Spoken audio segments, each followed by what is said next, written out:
What's up, Fox? Den Fox here, and today we're talking about an issue of happenstance. So this is the Core i5-10400. It's in this right here, my test bench, because I needed a budget CPU that I knew could still max out each and every one of my graphics cards. And the reason why I say this is an issue of happenstance is because if you don't live in these 12 locations, I think that's how many they have, if you don't live near a Micro Center, this does not apply to you. Go get a 3600 instead. They're going to be the same price of 3600s. Better. But at Micro Center, this was $50 less than a 3600. And at that price, you don't really know if the Ryzen 5 is better, which is a first for Intel, considering how far behind they've been. The Ryzen is better, and if I'm going to take my moment to crap all over this, not only is the Ryzen significantly better in workload productivity, as in Adobe Premiere or Photoshop, it also is just marginally worse in gaming to the point where it's within a margin of error of about 2 FPS in most games. So, although yes, there is a bit of Intel king here, it's not nearly enough in gaming for it to justify. And that's why when they're so close to the same price as one another, it's just a nonsense thing to go with Intel. However, at $50 less, you're looking at closer to a last gen Ryzen or even the 1600, which in that case, this is a very compelling option. I can't sit here and blanket recommend it to anybody. So number one, this is LGA 1200, and here I thought that the 1200 platform would last at least another year. That is wrong.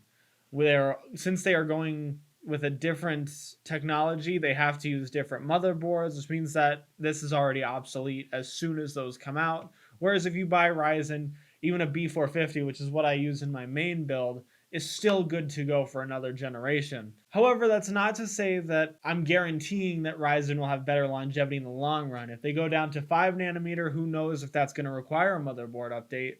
Then they don't have the same promises that they did 4 years ago when it comes to motherboard updates, and I think it's because they're going to be making a change soon. And on top of that, if you're going against a Ryzen 5 5600X or 5600, don't even consider this. I mean, they're out of stock right now, which is why I still think in this sort of echo chamber, this is still a good option. But as soon as the 5600 comes in stock, it is going to be more expensive. I believe the retail price is $220. But again, retail price for this is about $180 still. So the extra $40 has not only a significant improvement, but it will be better in every single way. So that's stuff they have to consider. However, for $150, this is very compelling. You're looking at the price of an old i3 back in the day when they used to cost that much for 6 cores, 12 threads. And as I talked about, 6 cores is still going to be very dominant within the future. But eventually, 8 cores will start taking the place of 6 cores. 6 cores will start taking the place of 4 cores. So you're good for now with this. And there is not a graphics card on the market that you would be pairing this with that would max this out. If you are buying a Core i5 or even a Ryzen 5 3600 or 5600 with a 3080, really? But this, I have seen reviews with a 3070, and although they seem to be a perfect pair. If you go any higher than a 3070, then the CPU will begin to bottleneck. With a 3070, you're going to still see pretty great performance with this, and that's for now. Again, for the next 2 years, games are still going to be programmed for the crappy CPUs in these Xbox and PS4s, but as more cores start to get utilized, a 6 core is going to become mandatory and 8 core is going to be recommended.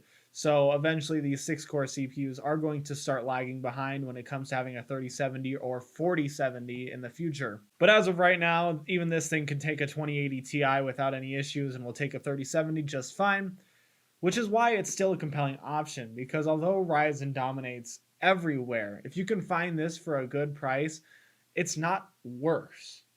It's just priced less. If anything, it's almost equal price to performance as Ryzen, even if productivity is slower. It's about 15% slower most of the time, which honestly isn't bad for being Intel.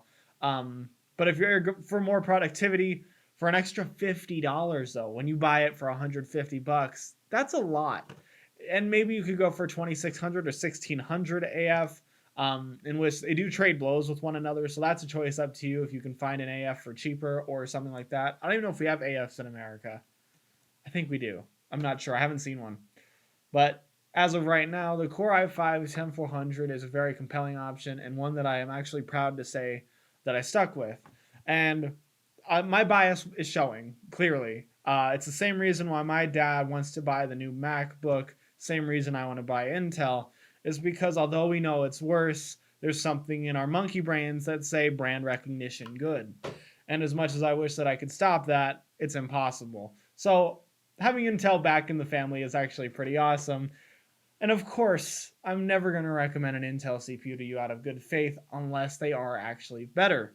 This is good for $150. You can still find Ryzen options that are going to be equal or better than this for $150 if you search around on the used market.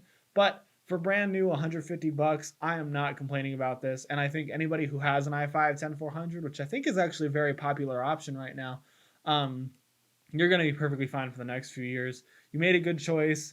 And I commend you for it because I think that this is one of the best mid-range budget CPUs that you can get right now.